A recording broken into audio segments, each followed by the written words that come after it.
Zakweli. Et la suite de notre matinale, c'est avec vous, Yasmine Diafar. Bonjour. Bonjour Natacha, bonjour à tous. Et avec nous sur le plateau, une femme, Saouda Abdou, et un homme, Aoussi Bouanaïdja, respectivement vice-présidente et rapporteur de la commission qui a mené les travaux du rapport intitulé « La répartition et l'exercice des compétences territoriales à Mayotte ». Bonjour à vous deux, merci d'être avec nous ce matin. Bonjour aux Mahorais, aux Mahoraises. Bonjour à toutes et à tous. Alors, vous représentez le CESEM ce matin, le Conseil économique, social et environnemental de Mayotte. Votre rapport interpelle. J'ai même envie de dire qu'il fait peur pour l'avenir de ce territoire. Lorsque vous posez une question à Mayotte, qui fait quoi? Tout de suite, on se dit, depuis 2011, on navigue à vue. Est-ce qu'on navigue à vue? L'État et le département, aucun des deux ne connaît vraiment sa place et ses compétences. Alors, donc, ce qu'il faut savoir, c'est que le Conseil économique et social de Mayotte étudie des sujets d'intérêt général. Donc, la question qui est posée ici, qui fait quoi à Mayotte? On traite des sujets de la responsabilité de chaque acteur sur tel ou tel projet. C'est qu'en fait, on a pris sur la base de ce contrat de convergence et de transformation, vous vous rappelez, les 1,6 milliard. Donc, on est parti de là. Et on a vu tout de suite qu'il y avait en fait si je peux m'exprimer ainsi, un fouillis. C'est qu'en fait, plusieurs acteurs devaient contribuer notamment à améliorer la mobilité, à améliorer le traitement des déchets, à construire les salles de classe. Et force est de constater que, vous le voyez, la population constate que les projets n'avancent pas. Et donc, c'est pourquoi on a voulu faire ce travail, cette étude de fond, pour savoir qui est responsable. Ce n'est pas forcément d'indexer, mais de plutôt éclairer la population et donner des pistes aux élus pour ne plus faire les mêmes erreurs. Donc, il y a eu un constat après avoir mené ces travaux-là, Aoussi Bouanaïdja. Au final, les élus ont-ils vraiment... Vous avez l'impression que les élus de Mayotte ont compris leur importance, leur pouvoir et surtout leurs compétences? Oui, alors le rapport est sorti depuis quelques mois déjà et nous avons choisi à réitérer en tout cas la communication autour de ce rapport, c'est que nous constatons que les élus, ceux qui normalement devaient s'approprier ce rapport, n'ont pas pris connaissance de ce rapport. Et cela nous a interpellés quand nous avons présenté pour la première fois le rapport à l'hémicycle Sabamana, alors que tous les élus étaient invités. Il y avait peu, pour ne pas dire, il n'y avait pas du tout d'élus. Et donc, nous espérons qu'aujourd'hui, dans le cadre de ce forum, il y aura, les élus viendront vraiment autour de la discussion, dans la mesure où nous avons invité plusieurs, il y aura beaucoup d'intervenants, en tout cas très pertinents, donc nous espérons qu'ils vont venir. Donc là, vous estimez, en tout cas vous soulignez un désintérêt des élus de Mayotte par rapport à vos sollicitations, à vos propositions. Donc je reviens à ma question, du coup, est-ce qu'ils ont vraiment pris en compte leur importance, leur pouvoir et leurs compétences? En tout cas, ce n'est pas ce que nous voyons. Ce n'est pas ce que nous voyons, comme l'a souligné la présidente Saouda, c'est que l'idée de faire ce rapport nous est venue quand nous avons vu le bilan de plan de convergence, en tout cas un bilan d'étape du plan de convergence. Nous avons commencé des auditions et tout de suite nous nous sommes rendus compte qu'il y avait confusion de rôle. Personne ne savait, chacun renvoyait la balle à l'autre, que c'est l'autre qui devait faire. Ce qui fait qu'au jour d'aujourd'hui, 1,6 milliard, en tout cas annoncé, au jour d'aujourd'hui, combien ont été engagés et combien ont été réalisés, mais j'ai pas envie de dire zéro, mais en tout cas, sur les 660 000 des crédits qui normalement étaient disponibles au jour d'aujourd'hui, on n'a pas connaissance, il n'y a pas de bilan sur ça. C'est pour cela que nous avons réorienté notre étude pour dire, attention, il faut qu'on refasse ça pour que chacun s'approprie en tout cas de la compétence. Donc au jour d'aujourd'hui, les élus, en tout cas les autorités au niveau local, ne savent pas. D'accord. Saouda Abdou, si on regarde bien, depuis que Mayotte est devenu département, on ne voit pas vraiment, on n'a vu aucun projet d'envergure sortir de terre à Mayotte.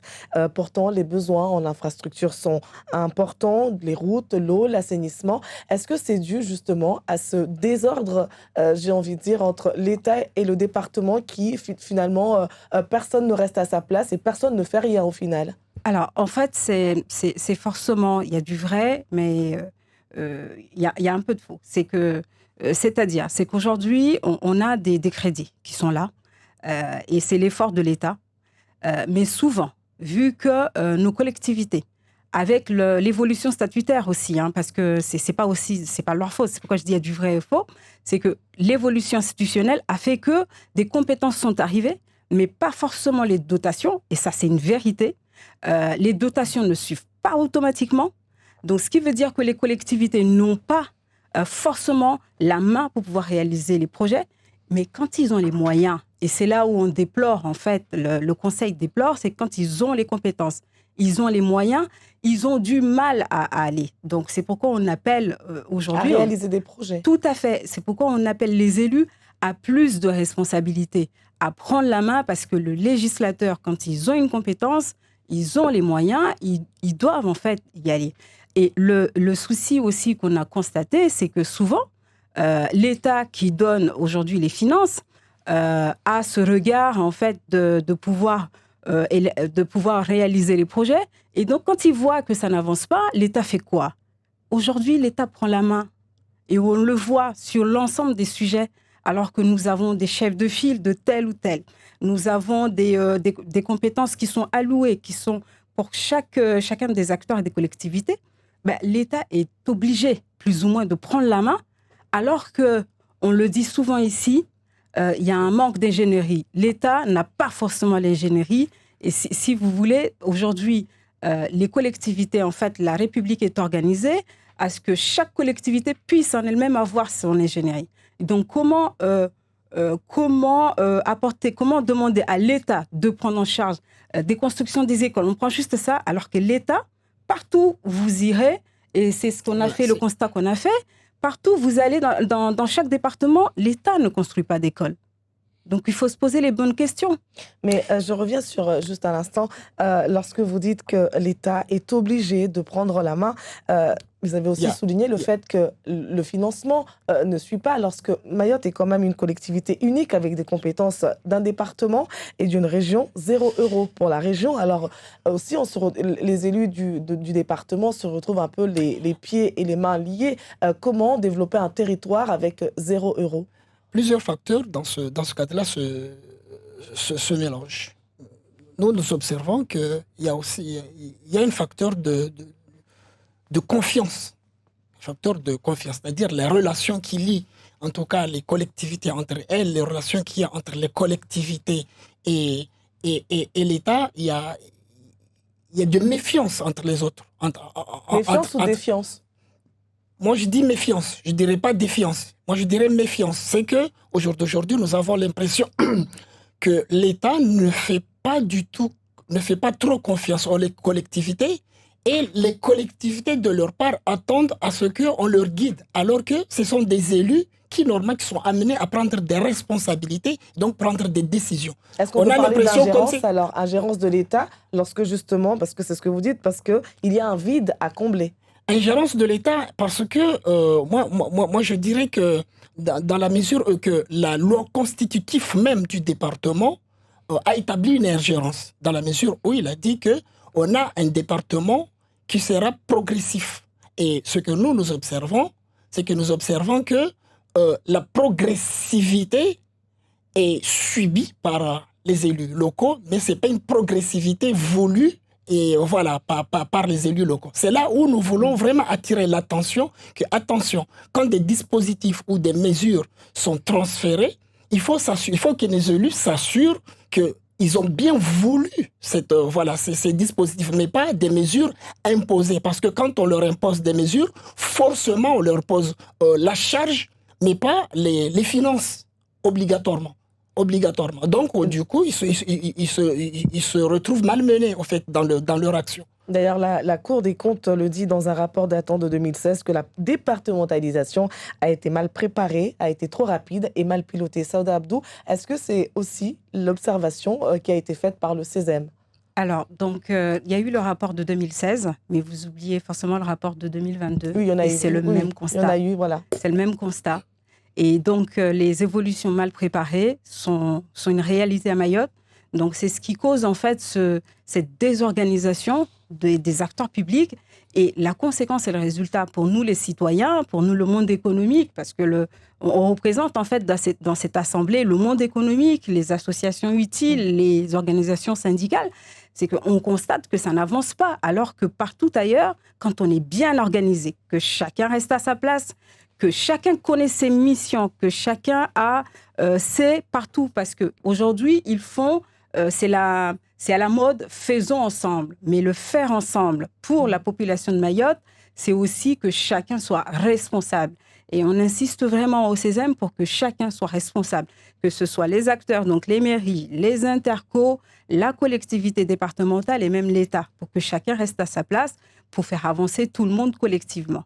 Voilà. Mais justement, ce statut, on a voulu être département, c'est un combat de plusieurs années, j'ai envie de dire. Voilà, donc, mais au final, est-ce que ce n'est pas aussi la faute si on en est à ce stade-là aujourd'hui, si Mayotte rien ne va, en tout cas, ça ne va pas assez vite. Le statut n'a rien à voir. Ce n'est pas juste, enfin, vu qu'on dit que ça a été mal préparé, mal piloté, est-ce qu'on n'a pas voulu aller trop vite, peut-être parce que c'est un objectif, on veut être département sans pour autant prendre en considération non seulement les conséquences, mais aussi voilà, l'avenir. Ça fait quand même 10 ans. Hein. Ça fait quand même 10 ans. Donc, on ne peut pas parler 10 ans après de mal préparé. Il va falloir vraiment se mettre en route. Vous savez, ça fait 10 ans qu'on est département, mais clairement... Mais vous avez vu les crises, c'est qu'on est en train... Donc Mayotte fait figure, en fait, on a plusieurs défis à relever. Malheureusement, on en est là. Et donc, on ne peut pas constamment revenir sur ce statut, parce que ce statut, en fait, nous garantit la Constitution. Et ça, c'est important. On a un cadre qui est là, républicain, et c'est là, la base même de ce rapport, c'est de dire clairement... Nous avons les collectivités, donc nous avons la base, nous avons le législateur avec nous. Maintenant, c'est à nous, chaque collectivité, de bien réfléchir. Et c'est pourquoi on invite en fait les élus aujourd'hui et même la population à venir dans le cadre de ce forum pour échanger sur ces sujets-là. Parce que quand on est en période de crise comme là, la crise de l'eau, crise sécuritaire, crise de tout ce que vous voulez, de toute façon, crise sanitaire, il est important de se poser quand on est responsable et de réfléchir à l'après. Et le Conseil économique est là, l'institution du Conseil économique est là, en fait, pour sortir tout le monde et de réfléchir à l'après-crise et ne pas tout le temps être dans de la gestion de crise au quotidien. Alors, Simone Aïdja, vous l'avez dit tout à l'heure que chacun se renvoie un peu la balle. C'est ce qu'on vit actuellement avec la crise de l'eau. L'État dit que c'est la faute aux élus. Les élus disent que non, c'est aussi de la responsabilité de l'État. Donc, au final, vous, au CESEM, Au final, ce qu'il faut savoir, c'est que, non, à qui la faute? Tout le monde est fautif. Tout le monde est fautif pour nous. En tout cas, au CESEM, tout le monde est fautif, dans la mesure où chacun devait rester dans son rôle. C'est qu'au jour d'aujourd'hui, nous avons l'impression qu'on attend à ce que l'État vienne dicter la manière de faire. Alors que normalement, l'État, il est là pour accompagner. Voilà, pour accompagner uniquement, pour mettre les moyens s'il y a défaillance et de temps en temps, quand la collectivité est défaillante, de prendre vraiment la main. C'est ce qu'on voit la plupart du temps quand la CRC intervient dans une commune et pendant une période donnée, l'État intervient pour redresser la commune et redonner la main. Au jour d'aujourd'hui, nous avons tout simplement l'impression que nos élus locaux, il faudra vraiment qu'ils se réveillent. Ils ne sont pas aussi peut-être un peu trop infantilisés par l'État. Justement, le fait même d'être élu, c'est d'être responsable. La définition d'être élu, c'est d'être responsable et donc d'être en mesure de prendre des décisions. Comment peut-on comprendre qu'au jour d'aujourd'hui, Saouda a effleuré un peu le sujet concernant les constructions scolaires? Comment peut-on comprendre que quand on a tué l'institution qui construisait les écoles, le SMIAM, voilà, le SMIAM, les élus ont contracté avec l'État pour donner la main à l'État, c'est-à-dire au jour d'aujourd'hui, c'est l'État qui définit le montant des enveloppes pour les constructions scolaires, qui est normal, la responsabilité revient aux élus, aux maires. C'est l'État, l'enveloppe, c'est de l'État qui définit les priorités de ces constructions, de ces écoles. Et voilà. Donc, alors que c'est une compétence pleine. Je rappelle que la loi institutionnelle de 2001, qui a régi, en tout cas, qui a instauré la décentralisation à Mayotte, est très clair là-dessus. est très clair. D'ailleurs, j'ai une question sur les fonds européens. On l'a vu avec la création du GIP. Finalement, la gestion est à part égale, État-département. Mais lorsqu'il a fallu virer Ali Soula à la tête de ce GIP, on a vu la puissance de la préfecture. Donc, au final, qui décide ? Au final, qui décide, c'est ce que j'ai dit. Écoutez, c'est partout ailleurs. Écoutez, moi, je suis syndicaliste de métier. Parfois, j'essaie, quand je suis dans des discussions de ce genre, de me retenir, en tout cas pour rester dans la forme, mais à Mayotte, il faut dire les choses qu'à Mayotte, c'est le maître qui décide. Et c'est qui le maître ? Le maître, c'est le maître. Le mot maître... On est un département ou on est une colonie alors? Parce que lorsqu'on parle de maître, ça me rappelle un peu ma casquette syndicale. Je suis pas là. On est bien un département. Voilà, on est dans un département. Ce cadre nous sécurise. Voilà. Et c'est pourquoi nous appelons encore une fois les élus à se saisir en fait de ces sujets, de nos avis, de nos travaux. Parce que nous, dans le cadre du conseil, nous on prend le temps d'analyser, de réfléchir et de leur préconiser. Et on est à côté. Et notamment à côté du conseil départemental, pour qu'on puisse éventuellement quand il faut critiquer, on critique, on l'a fait. Donc on vous invite à aller voir nos avis. Quand il faut saluer une initiative, on le fait. En parlant d'initiative, bientôt, la loi Mayotte, si elle finit par être appliquée, est-ce que vous avez espoir qu'elle sera vraiment mise en œuvre, cette loi programme ? En tout cas, l'avis qui a été donné, que nous avons donné au CESEM, c'est un avis très très mitigé, pour ne pas dire que c'est presque le même avis que l'avis que nous avons donné la fois dernière, parce que au CESEM, surtout moi qui suis mandaté par une organisation syndicale, je trouve que cette loi n'a pas été travaillée par l'ensemble de la population. Moi je dis de la part en tant que mandaté. Parce que cette loi, quand on nous a invités, nous, pour prendre part à cette loi, on n'a pas pu donner nos observations, alors qu'au jour d'aujourd'hui, l'ensemble des salariés de Mayotte, ils sont très malmenés. Et nous avions espoir que c'était dans le cadre de cette loi qu'on allait régler plusieurs choses. C'était dans le cadre, et rien n'a été pris en compte. Merci, ce sera le dernier mot de cet entretien. Merci à vous, Saouda Abdou. Merci. À vous également, Aoussi Bonaïdja, d'avoir été les invités de ce Zakweli. Merci. La première. 7h passées de 32 minutes. Zakweli, ça continue. Partie 2, c'est avec vos auditeurs, auditrices au 60 01 01, par vos messages au 69 67 67. Une question qui revient beaucoup dans nos messages. Souleymana Silayakoua qui demande en fait, est-ce que vous donnez toutes ces indications, tous vos relevés, tout ce que vous trouvez aux élus? Est-ce que vous avez l'impression d'être entendu? Est-ce qu'ils consultent? Alors, pour répondre à ça, c'est que le CESEM, c'est la deuxième assemblée du département, ou bien du département. Nous, notre fonction, c'est de travailler aux côtés du conseil départemental. Toutes les décisions et délibérations, en tout cas la plupart des décisions et délibérations qui sont prises au conseil départemental, passent forcément au conseil économique pour que nous donnions notre avis d'experts. Je rappelle qu'au conseil économique siègent des techniciens de tous bords. Moi, je suis issu des organisations syndicales. Madame Saouda est issue du monde économique. Du monde économique. Il y a les agriculteurs, tout le monde. Donc, ce sont des techniciens, chacun expert dans son domaine. Donc, toutes les délibérations qui sont prises, normalement, nous avons un avis. Maintenant, ce qu'il faut savoir, c'est que quand nous donnons ces avis-là, et nous allons sur place présenter nos avis. Nous allons sur place présenter ces avis. Dans les autres départements et régions, quand les conseils économiques donnent leur avis, bien que le département n'est pas obligé de suivre cet avis, mais s'il ne le suit pas, il rend compte au conseil départemental et au conseil économique pour dire nous n'avons pas suivi cet avis parce que nous pensons que. Au jour d'aujourd'hui, jusqu'à maintenant, nous essayons, en tout cas, mais nous avons espoir que les choses, on a l'impression que les choses s'améliorent et qu'un jour, peut-être, on prendra compte. Mais jusqu'au jour d'aujourd'hui, toutes les préconisations, je dis bien, toutes les préconisations qui ont été élaborées par le Conseil économique, au jour d'aujourd'hui, on voit les conséquences. Ça n'a pas été pris en compte. Voilà. La prise en compte, en fait, je pense que les élus lisent les rapports.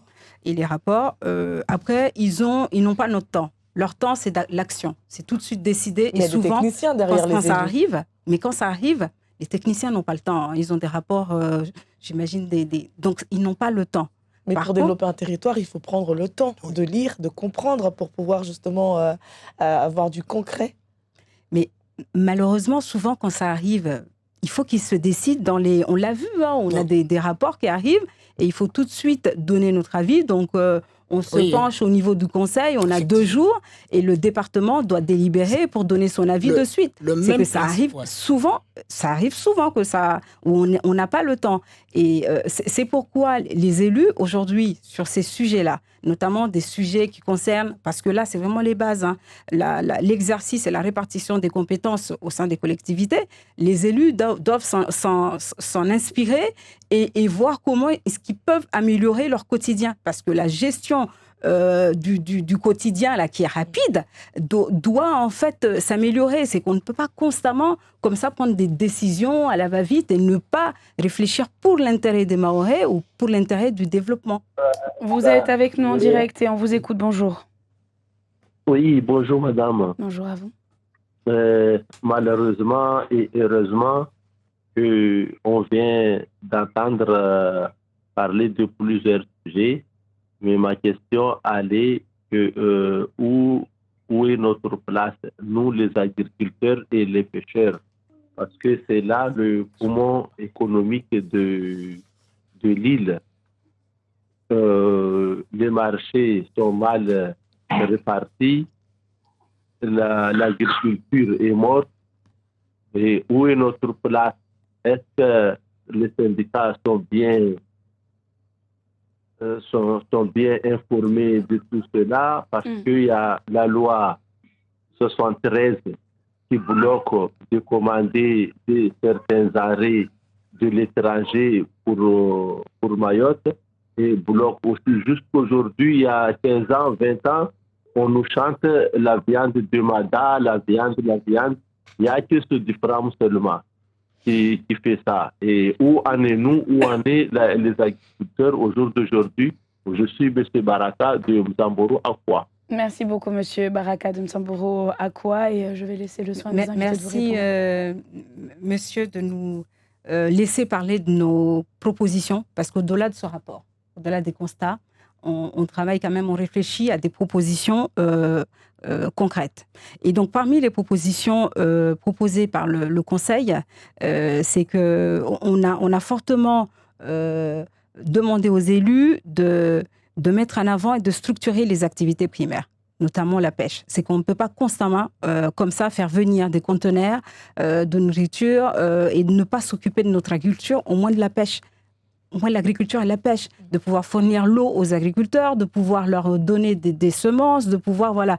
Donc, en fait, en gros, pour qu'on puisse développer ce territoire, il faut vraiment qu'on puisse se recentrer sur l'essentiel, la base.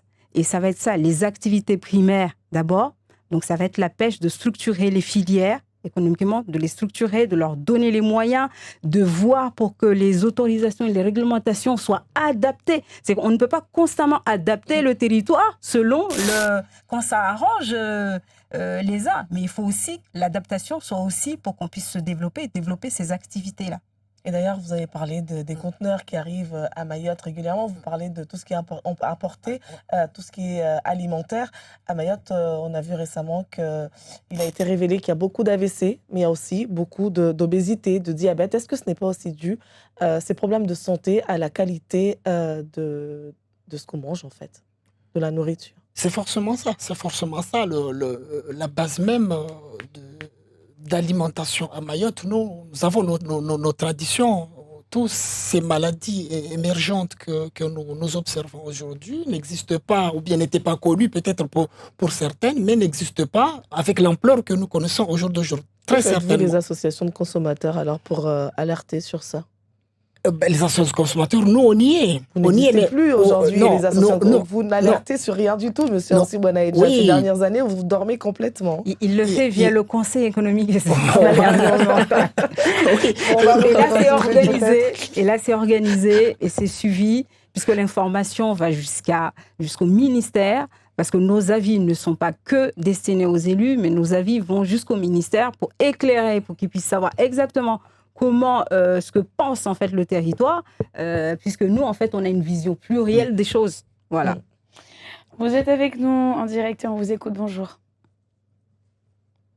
Oui, Allô? bonjour. Oui, bonjour. Oui, bonjour. Merci de prendre mon appel. Je dis bonjour au Maoré et à vous tous. Moi, je voulais faire une petite remarque. C'est bien beau que les experts là comparent Mayotte à d'autres départements. Mais dans quel département naît chaque jour une classe d'école? Dans quel département la population est sous-estimée exprès? On est dans les 500 000, on nous dit qu'il y a 300 000. Comment voulez-vous que les élus exercent leur mission correctement? Or, les dotations sont faites exprès. L'État a fait exprès de biaiser les données pour ne pas donner les moyens aux collectivités. Donc, c'est bien facile de venir là et de rappeler que les compétences sont communales, mais les communes n'arriveront jamais.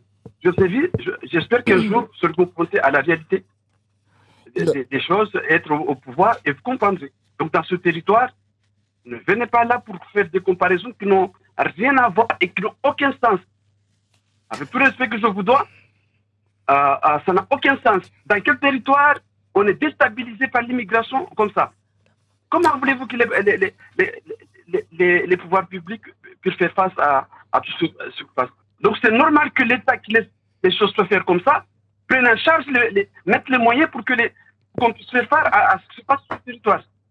Oui. Donc ne venez pas l'État, ne venez pas nous dire que l'État doit prendre en charge les conséquences de l'immigration incontrôlée sur ce territoire. Merci, donc il doit mettre les moyens. Merci à vous pour cette intervention. Il appartient justement, je disais tout à l'heure qu'il appartient à nos élus locaux de s'affirmer. Les relations qui existent entre nos élus et l'État, il appartient à nos élus de s'affirmer. Ne pas attendre, ne pas subir l'action de l'État. L'action de l'État doit être voulue. C'est que nos élus doivent orienter dans le territoire l'action de l'État. C'est pas à l'État de venir dicter. Vous avez, voilà. Mais le monsieur qui a appelé, il a touché quand même un point sensible. Oui, un point sensible, mais ce que je veux dire par là, estime à 300 000 habitants, alors que tout à fait d'accord. Je vais vous donner un exemple. Je vais vous donner un exemple, madame. Quand une collectivité ou bien une autorité territoriale, un maire ou le président du conseil départemental estime qu'il est lésé par l'immigration clandestine, je prends l'exemple, par exemple, dans les PMI, où 74% des usagers dans les PMI, ce sont des femmes étrangères en situation irrégulière, il faudra à un certain moment qu'il s'affirme et que le président du conseil départemental dit que, écoutez, à partir de maintenant, pas une délibération pour dire comme on a vu une délibération qui a été prise dans un département il y a quelques jours là de l'Est en métropole qui a dit que moi je ne prends plus en charge les enfants isolés, les mineurs isolés. Le département a délibéré pour dire que je ne prends plus en charge. Donc ce que nous demandons ici, quand vous estimez que... Il a bien réduit le budget aussi, le département ici. Il a bien réduit, mais ce que je veux dire, quand vous supportez une charge dont vous estimez qu'il ne vous appartient pas à prendre en charge, prenez une délibération, prenez une décision pour inviter à l'autre de venir à la table afin de pouvoir engager les... C'est ça qui ne se passe pas le ici. Le social, c'est la compétence du département. Oui, c'est à ses compétences au lieu justement d'aller... c'est exactement ça. C'est la compétence du département. Mais cette compétence, vous le savez comme moi, quand ça a été transféré, n'a pas été évaluée. C'est d'où ma question. Est-ce que vous, par exemple, au CESEM, vous interpellez aussi l'État? Est-ce que l'État sera aujourd'hui représenté à ce forum au département? En tout cas, l'État a été invité et nous espérons qu'il y aura un représentant de l'État. Voilà. Après, pour assurer l'auditeur, la première proposition que nous avons faite par rapport à ce rapport, c'était clair. Le message était clair auprès des élus. Prenez vos responsabilités, allez voir l'État et rénover et rééquilibrer cette relation avec l'État. C'est que l'État, c'est fini. En fait, il va falloir arrêter avec l'État érigé en papa et maman. Non, l'État, on coopère avec l'État, on coopère avec les autres acteurs, mais il n'y a pas de papa et de maman. C'est que c'est des collaborations ensemble. Et donc, c'est vraiment la première proposition. Donc, monsieur, ne vous inquiétez pas. Le message fort, et c'est pourquoi on vous invite tout à l'heure au forum, c'est de dire aux élus, prenez vos responsabilités, allez voir l'État pour chaque compétence, rénover, on appelait ça rénover, et rééquilibrer cette relation qui est déséquilibrée aujourd'hui et qui vous met en situation de fragilité. C'est qu'aujourd'hui, on a bien conscience que vous avez le poids, parce que les élus ont le poids de cette responsabilité, des décisions parfois qu'ils prennent, Et ils sont engagés, on le sait, ils sont engagés par rapport à le Rwanda, mais on a tout ça. Et c'est historique, en fait, ce qui se passe à Mayotte. On a tout ça. C'est pas forcément le fait de l'État ou de tel directeur ou de... Non, c'est qu'aujourd'hui, on hérite d'une situation et il va falloir à un moment donné faire les choses, se dire les choses en face et en bonne intelligence et partir sur des bonnes bases. Parce que qu'est-ce que nous voulons? C'est vraiment faire développer ce territoire. Et nous, le Conseil, vous comptez sur nous, le Conseil économique, pour qu'on puisse rappeler aux élus, à l'État, attention, il y a ça, ça c'est bien, ça c'est pas bien, il faut aller dans ce sens. Parce que nous portons la voix des Mahorais dans toute sa diversité. Vous êtes avec nous et vous serez certainement la dernière question. Bonjour. Oui, salam alaikum. Wa alaikum salam. Fatih, je ne sais pas si vous m'entendez bien. On vous entend très bien et on écoute votre question, Fatih.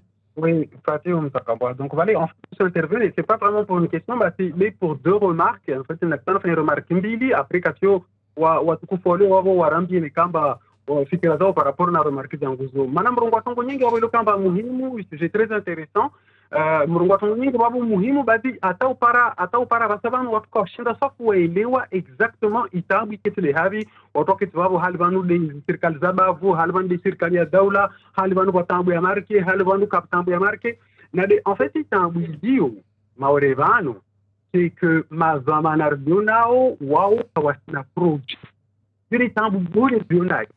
Misdele kawasina projet tu kamba kapitata unre kanivo kapitata fa helikoli kapitata fa jau kizo zava badi tambu tuzini pia kungwa sabia enda kabu kibla mtandrongo yamba kabu mpango wa bundo wa yatu ikawamba huo ukubaliwa na wengine wa maore na wengine maotwarengo zoma na za vote wa maorevano ilopa samba vanu pia watu lazima wafanye hazi ukabili balkada mabule kate kamba tanizo nezo sandisi Fatih uske mulangu hutafadhali maza dakika zikomu wakana projet ambaye lazima urende harmoni departementalisation leo vanu projet morde hiyo kaisi donc kula mtu apoto wewe sudela asonda twanda rongo des ahe vule nani na pia de priveo d'ailleurs nismali da rongo amba mtamo unahuzira amba mazamana leo kasi na projet de wao wakaumona zombuteaji wao rongo amba zombuteaji na dole lazima unastowe